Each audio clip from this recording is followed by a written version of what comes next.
The rumor that Ben Simmons could land in Boston is no longer just background noise.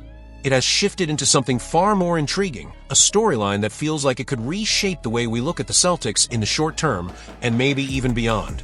Reports are pointing to Boston as a very real destination for Simmons before the start of the 2025-2026 NBA season. And while on the surface this might sound like a gamble, there are reasons why the Celtics front office is at least exploring it. The numbers, the timing, and the league context all open the door for something unexpected. Why would Boston, a team with championship DNA and a carefully built roster, even entertain Simmons? The first reason is opportunity cost. With his market value at an all-time low, Simmons would not require the kind of long-term financial commitment that ties a franchise's hands. We are not talking about a $100 million deal here. We are talking about a short contract, very likely just above the veteran minimum, which in NBA terms is pocket change for a team that has navigated luxury tax aprons with surgical precision. Brad Stevens has shown again and again that he prefers optionality. Signing Simmons under such conditions is not locking the door, is leaving a window open. The second reason is positional flexibility. The Celtics have been looking at ways to protect the interior without overburdening Al Horford and without forcing younger players like Neemias Queta into oversized roles too early. Simmons, despite all the criticism of his shooting, remains one of the best defenders in transition and one of the most versatile forwards in the league when healthy. Imagine Boston needing 15 to 20 minutes of high-energy defense on a night when the bench is stretched thin. Simmons can step in as a small ball center, switch on to guards, and take pressure off Jaylen Brown and Derek White. Few players at a minimum contract can offer that range. Then there is the psychological factor. Simmons has history with Boston, yes, but history cuts both ways. Celtics fans remember the Rookie of the Year debate, the Sixers rivalry, the playoff collapses. But think about this. What happens if Simmons puts on the green jersey and embraces a redemption arc right in front of the very crowd that once saw him as the enemy? Sports thrive on narratives, and this would be one of the most shocking plot twists in recent memory.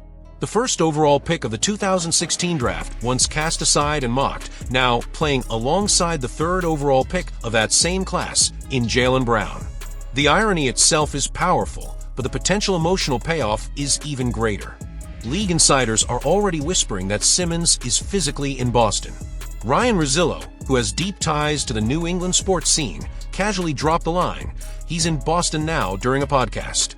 That may sound like a throwaway comment, but in this media ecosystem, those slips often signal something bigger behind the curtain. The fact that this came not from a press release or a formal report, but from a side conversation, adds to the curiosity. If Simmons is indeed here, what is happening behind closed doors at the Auerbach Center? What conversations are being had about role, about expectations, about opportunity? Some skeptics argue that Simmons has not shown enough since leaving Philadelphia, pointing to averages of barely 5 points per game last season with the Clippers. But Boston does not need him to be a 20-point scorer. Boston needs him to be a defender, a secondary playmaker, and a body that can log minutes when the team is shorthanded. When viewed through that lens, the risk-reward equation looks far more favorable. For the cost of small contract, the Celtics could add a player who has made 3 All-Star teams, 2 All-Defensive teams, and once finished second in Defensive Player of the Year voting. Those accolades do not vanish just because his scoring dipped. Timing is also critical. Training camp is only weeks away, and Boston is still evaluating trade scenarios, including the possibility of acquiring Anfernee Simons. If that move goes through, roster spots and salary slots will need to be balanced carefully. Simmons, because of his low cost and positional versatility, fits as the kind of plug-in piece that can stabilize depth charts without forcing major adjustments. He is not the headline act, but he can be the subplot that shapes the season in unexpected ways. And let us not forget the state of the Eastern Conference. Beyond Milwaukee and perhaps New York, the conference is filled with uncertainty. Miami is in transition, Philadelphia is once again searching for identity, Cleveland could face major shakeups.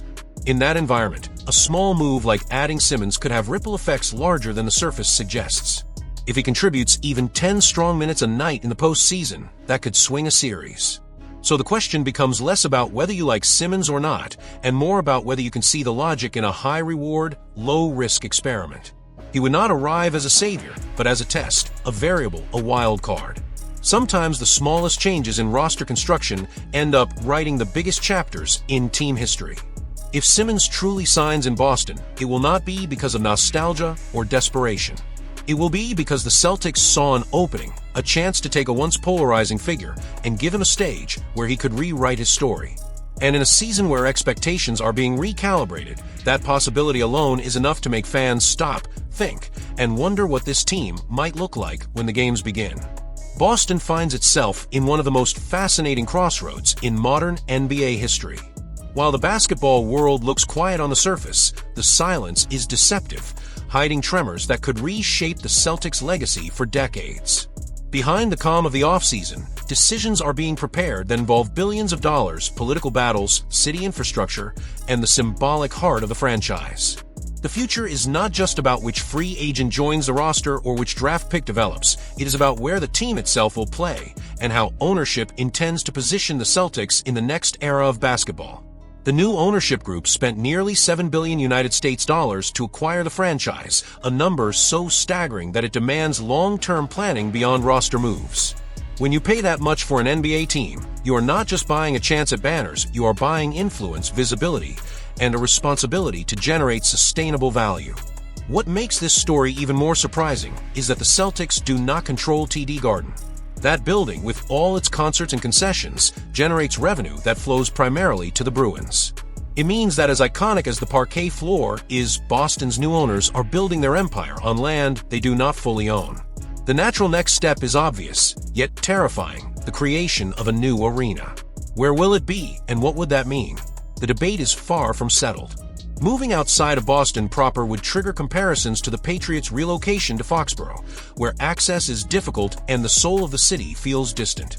Fans fear that same detachment, losing the urban pulse that makes Celtics games more than just sporting events. Yet ownership knows that location is everything, and modern arenas are not just places to watch basketball. They are magnets for concerts, global tournaments, and entertainment experiences that can run year-round. The Seaport District has emerged as the most logical candidate. Once ignored, the area has transformed into a hub of development and innovation. A futuristic Celtics arena there could mirror what other franchises have achieved, giving Boston a building designed exclusively for basketball, unlike the multi-purpose venues of the past. But this is not just a matter of real estate. There is politics, public money, and community identity at stake. Across the United States, franchises worth billions still seek taxpayer involvement to fund arenas. Boston will soon face that question. Should citizens contribute to a project owned by billionaires, or should the team's new leadership fund entirely? The answer will reveal how committed the ownership is to anchoring the Celtics in the city's fabric, not just in its balance sheets. At the same time, these decisions intertwine with basketball legacy. Think of what it means to create a home designed only for this team, a place where the banners of the past and the ambitions of the future coexist under a roof built with the singular purpose of giving Boston a permanent advantage. Oklahoma City recently approved a new basketball-only arena to secure the Thunder's future. The Celtics could take that model to another level, blending history and innovation in a way no other franchise can. And while ownership strategizes, debates about greatness also echo. Nikola Jokic being called the greatest of all time by former teammates spark comparisons, but Boston fans know that when the conversation turns to MVP streaks, Larry Bird still stands almost alone. 3 consecutive awards, dominance across scoring, rebounding, and playmaking, numbers that remain almost mythical even today. If Jokic wants that throne, he needs more than statistics, he needs sustained brilliance and multiple titles. This reminder matters because any discussion of GOAT status inevitably circles back to Boston legends, and that is the ground on which the Celtics continue to build hope. Meanwhile, another thread tugs at fans' emotions. Al Horford remains unsigned as September begins. His decision could still swing the season's narrative. Imagine a scenario where Horford, after weighing options, chooses to return for one more run in green. It would not be about minutes or contracts, but about cementing his name in the city where his leadership has already left a mark. Ownership might be focused on billion-dollar plans, but fans still dream of those human stories, the veterans who refuse to let go of the jersey, and the chance to lift another banner.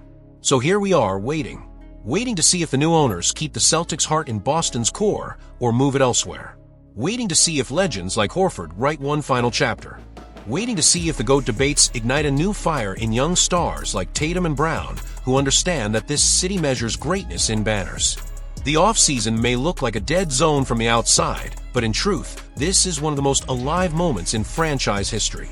The quiet hides the storm, and when it breaks, it could change the Celtics forever. The truth behind the Boston Celtics and Anfernee Simons has been hidden in plain sight, yet the real picture is far more intriguing than it first appears. While reports have described the move as a simple financial adjustment after parting ways with Jrue Holiday, the deeper reality suggests that Boston is playing a much longer and more sophisticated game than most observers realize. The franchise was never interested in making a short-term splash. Instead, they were quietly setting the foundation for something that could shape their entire decade. And at the center of this mysterious puzzle stands Anfernee Simons.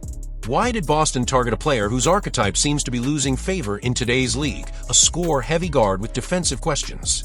To understand this, you have to look beyond the usual surface analysis. The Celtics were not just trimming salary obligations. They were buying flexibility, and flexibility is the most valuable currency in the modern NBA. Holiday still had 2 full years on his contract worth nearly $40 million in total, tying the team's hands at a time when every contender must think 3 or 4 steps ahead. By pivoting to Simons, Boston opened the door to strategic moves that can be made as soon as February of 2026, when mid-season trade talks ignite with real intensity. Simons' situation is fascinating because he represents both risk and opportunity in equal measure. Around the league, the appetite for score-first guards has cooled. Colin Sexton's trade value collapsed when Utah essentially gave him away for Jusuf Nurkic, sweetened with draft picks just to complete the deal. Jordan Clarkson, once celebrated as 6th Man of the Year, recently had to settle for a veteran minimum contract despite averaging over 16 points per game. The market is telling every general manager the same message: unless you bring at least average defense, your scoring alone no longer commands premium value. But Boston is not approaching Simons the way other teams have. The Celtics are betting that his unique offensive package can be molded, refined, and deployed within a system where his weaknesses can be hidden and his strengths amplified. Unlike franchises that rely on a guard to carry their entire offense, Boston's infrastructure is built differently. When you have Jason Tatum and Jaylen Brown consuming defensive attention, a player like Simons is not asked to shoulder the impossible. He is asked to punish mismatches, exploit tire rotations, and stretch defenses in moments when superstars rest. That is an entirely different assignment, and it can change how the league views his value. Here is where the curiosity begins to intensify. If Boston does not see Simons as a permanent piece, why pursue him at all? The answer may lie in timing. His contract structure is significantly lighter than Holiday's, and that makes him one of the most tradable mid-level assets in entire NBA. In the world of front office maneuvering, having an attractive contract to pair with draft capital is like holding an ace in your hand while everyone else at the table is chasing pairs. By acquiring Simons, the Celtics essentially created a movable chess piece that can either blossom in Boston or be flipped in a blockbuster deal when the perfect target emerges. Now consider this. The 2 most recent NBA champions, Boston in 2024 and Oklahoma City in 2025, both built rosters with astonishingly few weak points. Opponents searched relentlessly for gaps to attack and found almost none. In the Thunder's case, even Shai Gilgeous-Alexander was hunted simply because there was nowhere else to go. This trend tells us that while one-dimensional guards are losing value across the league, a contender with elite defensive infrastructure can afford to take a calculated gamble. If Simons adapts, even modestly improving on defense, he transforms from a fading commodity into one of the most dangerous offensive sparks in the league's most complete roster. Boston is not chasing mediocrity. This is not about finding a short-term replacement or a bench scorer. This is about leverage, options, and the ability to strike at the precise moment when the market swings in their favor. Whether Simons becomes a long-term Celtic or a carefully positioned trade asset, the move has already accomplished its hidden purpose. It has given the Celtics room to maneuver while staying a step ahead of rivals. For fans wondering why the team would pursue such a controversial archetype, the answer is as electrifying as it is strategic. Boston did not acquire Simons because of what he is today. They acquired him because of what he represents tomorrow.